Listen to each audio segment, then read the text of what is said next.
हे जीव, आप प्रकार विपरीत कर सकते हो।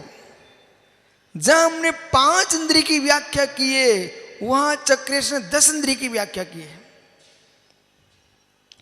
जहां हमने 5 इंद्रिय की व्याख्या की है, वहां चक्रेश जैसे ज्ञानियों ने 10 इंद्रिय की व्याख्या की है। तो उन्होंने प्रकार विपरीत किया है।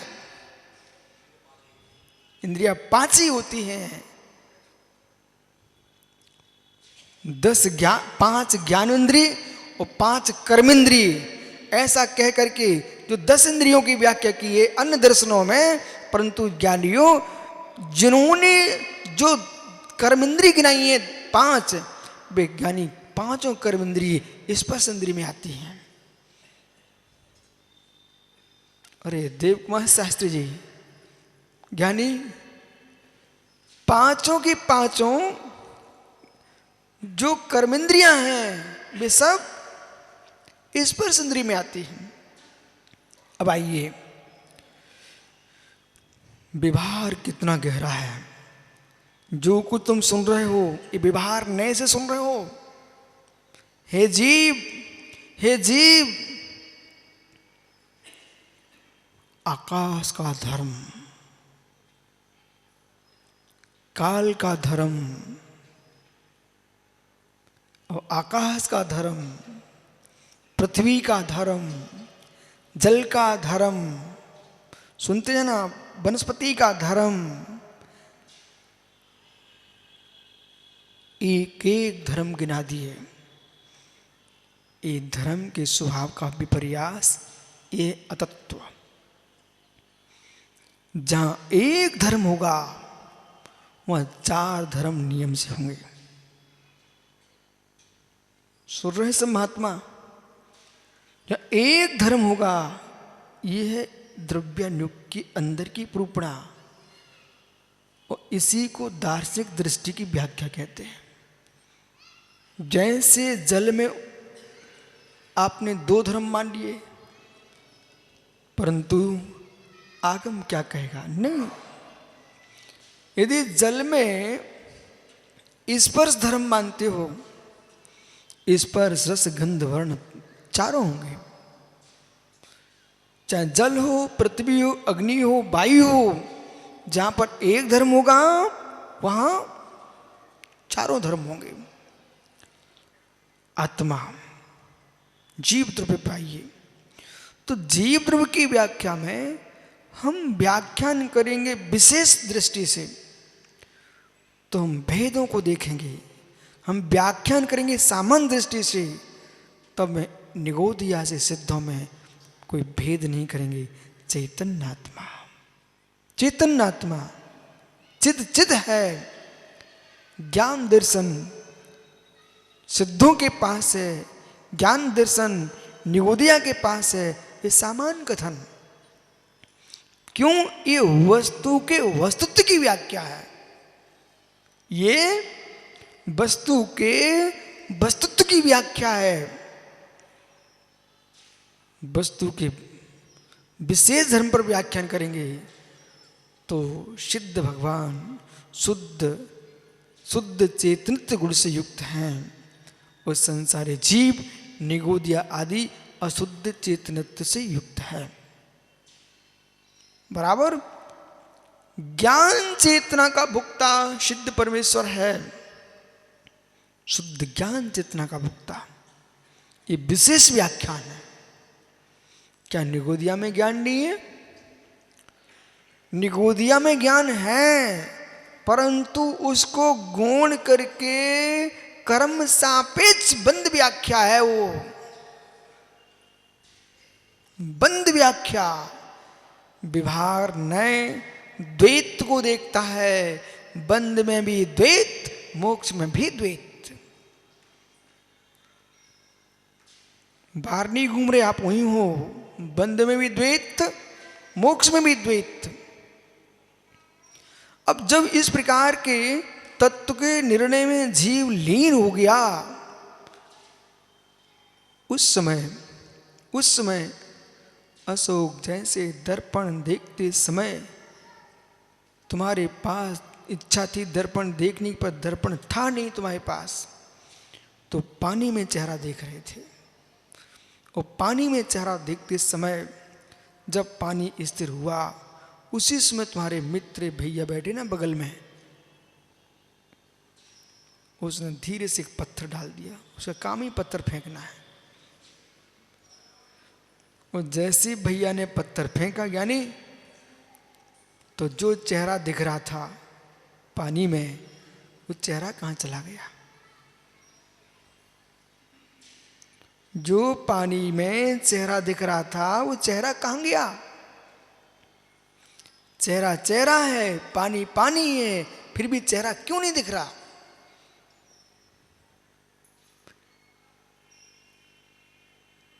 हिलते नीर में चेहरे का अवलोकन नहीं होता, ऐसे चंचल चित्त में चित ब्रह्म का दर्शन नहीं होता।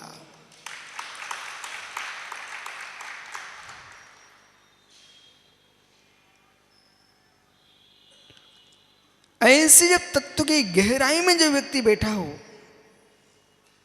उससे तुम घर और चूल्हे की बातें करो।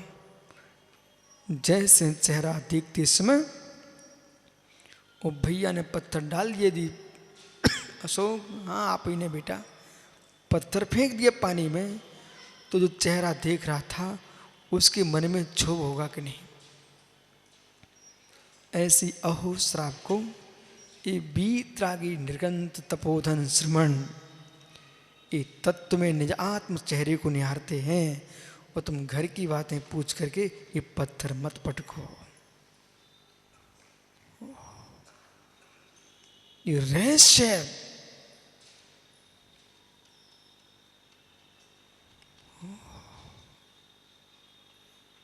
क्या हुआ?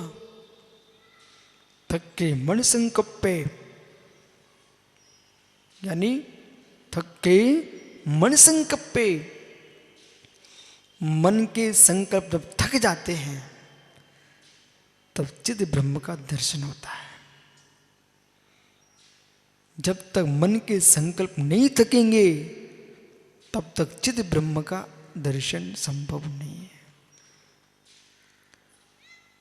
इसलिए तत्व की व्याख्याएं एक भिन्न एकाग्रता है और तत्व की लीनता भिन्न एकाग्रता है।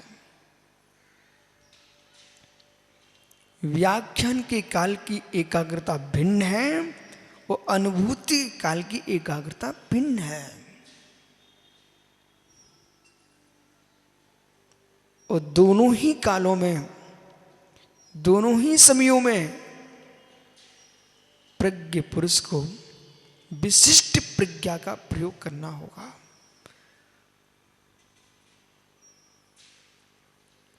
भोजन का आनंद कंठ में आता है और तत्व की अनुभूति का आनंद मेरे मित्र हृदय में, मस्तिष्क में आता है। भूतार्थ की व्याख्या की है, मस्तिष्क तुम्हारा शीतल हो जाएगा। और विपरीत व्याख्यान तुमने किया है, माथा गर्म हो जाएगा। किंचित मात्र भी उल्टा निर्णय कर लिया,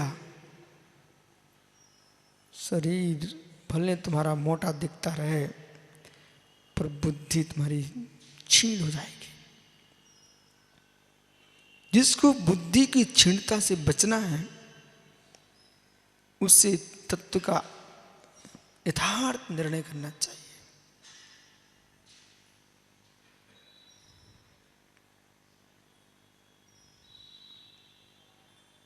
जैन तत्वं विमुच्य चक्रेश, जैन तत्वं विमुच्य, जैन चित्तम निरुद्धस्य, जैन अप्पा विसज्जस्य तम नाणम चिन्ह शासने। जैन तत्वं विमुच्य, जिससे तत्व का बोध हो, जैन चित्तम निरुद्धस्य, जिससे चित्त का निरोध हो, जैन अप्पा विसज्जस्य, जिससे आत्मा विशुद्ध हो, तम नाणम जिन शासने, जिनेन्द्र के शासन में, यानी प्रवीण भैया मूलबद्री वही ज्ञान ज्ञान है जिससे चित्त तत्व का बोध न हो, चित्त का निरोध न हो, आत्मा का शोध न हो, वो ज्ञान नहीं है, वही अज्ञान है। बराबर, वही अज्ञान है। ज्ञान ही अज्ञान होता है। बुद्धि नाम की कोई स्वाधीन वस्तु नहीं है। मित्र समझ, बुद्धि जो है कोई स्वतंत्र वस्तु नहीं है। बुद्धि पौद्गलिक है। बुद्धि का विपर्यास नहीं होता है। बुद्धि का विपर्यास नहीं होता है। बुद्धि पात्र है, पात्रभूत वस्तु है, ज्ञानभूत वस्तु नहीं है। बुद्धि की सीमा है, ज्ञान असीम है। बुद्धि ज्ञान में भेद कीजिए। बुद्धि जो है छद्मस्त की होती है। ज्ञान, बुद्धि कर्म सापेक्ष है। वो ज्ञान जितनी अंश में है कर्म निरपेक्ष है। ओ, ये क्या कह दिया? यही सत्य है, यही सत्य है। जो जो तुमको उद्घाटित हो रहा है ज्ञान, क्षोष्मिक भाव जो है, क्षोष्म अपेक्षा कर्म सापेक्षता है, पर जो ज्ञान है उसमें कर्म नहीं है। ये ज्ञानावरी कर्म का बंध है, उसका उदय है, जिससे तुमको विशिष्ट ज्ञान नहीं हो रहा है, पर जितना क्षोष्म है उतना खुला हुआ है। निगोदिया जीव का ज्ञान और सिद्धों का ज्ञान यानी निरावरण होता है। निगोदिया का ज्ञान, सिद्धों का ज्ञान निरावरण होता है। सिद्धों का ज्ञान पूर्ण रावण है, केवली का ज्ञान पूर्ण रावण है। यदि निगोदिया जीव के ज्ञान पर भी आवरण पड़ गया तो जीवत्व का नाश हो जाएगा। इसलिए संजय भैया आपने प्रश्न किया, मैं बहुत खुश हूं। कम से कम इतने लोगों की बुद्धि तो सुधरेगी। अब मैं क्या बोलूं, बुद्धि सुधरेगी, बुद्धि सुधरेगी, न कि ज्ञान। अब आइए, स्यात् बुद्धि, विविचार, ज्ञान, विवेक, ये सब एकार्थवाची है। स्यात् प्रज्ञा, फिर भी विशिष्ट विशिष्ट हैं। हे मित्र, जो प्रमाण है, प्रमाण है, प्रमा है, प्रमिति है, प्रमेय है, स्यात्, ये सब ज्ञान है। अब वही चलना है। सामान्य कथन में व्याख्या चल रही है, जब विशेष कथन करेंगे हम जैन बन के। अभी मैंने प्रमाण शब्द का प्रयोग किया है, सम्यक प्रमाण शब्द का प्रयोग नहीं किया। प्रमाण को कहने वाले तो कोटि कोटि लोग हैं, पर सम्यक ज्ञानम प्रमाण को कहने वाला एकमात्र दिगंबरत्व है। बराबर देखा, चक्रेश भी मानते हैं सम्यक ज्ञान को। सम्यक ज्ञान को मानते हैं। वो सम्यक ज्ञान जो हो उसकी परीक्षा आगम से ही होती है। आइए संजय, अब सुनिए, अज्ञान बुद्धि में नहीं होता। यदि बुद्धि में अज्ञान बना दोगे, बुद्धि में अज्ञान बना दोगे तो फिर अनर्थ हो जाएगा। बुद्धि से ज्ञान अज्ञान का निर्णय करते आप।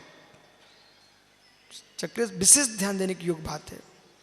बुद्धि से, विवेक से आप तत्व का निर्णय करते हो। ये निर्णय कराने वाली है बुद्धि, ज्ञान कराने वाली बुद्धि नहीं है। क्योंकि बुद्धि को तुमने सर्वथा ज्ञान मान लिया, सर्वथा शब्द का ध्यान रखना। तो केवली की बुद्धि नहीं होती है, ज्ञान होता है। बोलो कुछ। केवली के बुद्धि नहीं होती, केवली के ज्ञान होता है। और ज्ञानियों सिद्धों के तो बुद्धि का हेतु शरीर ही नहीं है, शरीर ही नहीं है, पर ज्ञान है कि नहीं? ज्ञान शरीरी आत्मा, ज्ञान मूर्ति आत्मा। जब निश्चय की व्याख्या करेंगे ना, दूसरा नय हमारे सामने आ रहा है, उसमें आप सबको पता चलेगा कि ये क्या हुआ। संजय अब ग्रहण कीजिए। पंडित जी राकेश बराबर है कि नहीं? बराबर है कि नहीं होगा ना। अब तत्व को तो तत्व ही कहना पड़ेगा, यहां अतत्व की व्याख्या नहीं हो रही है। जिससे तुम सोच रहे हो वो बुद्धि है, जिसे तुम समझ रहे हो वो बुद्धि है। पर मित्र जिससे प्रकाश दिख रहा है वो लट्टू है, जिससे प्रकाश दिख रहा है वो लट्टू है, प्रकाश लट्टू नहीं है। अब चक्र स्पष्ट हो जाएगा। जिससे तुम प्रकाश देख रहे हो वो क्या है? बल्ब है, लट्टू है। अब लट्टू इसलिए का लोग भूल गए लट्टू, इसलिए मैं लट्टू बोल रहा हूं। वो लट्टू है, प्रकाश दिख रहा है जिससे वो बल्ब है, बराबर। लेकिन जिससे प्रकाश का बोध हो रहा है वो बल्ब है, परंतु बल्ब प्रकाश नहीं है। प्रकाश तो करंट में है, विद्युत में है। ऐसे ही बुद्धि से ज्ञान का बोध होता है, पर ज्ञान बुद्धि नहीं है, बुद्धि ज्ञान से चलती है।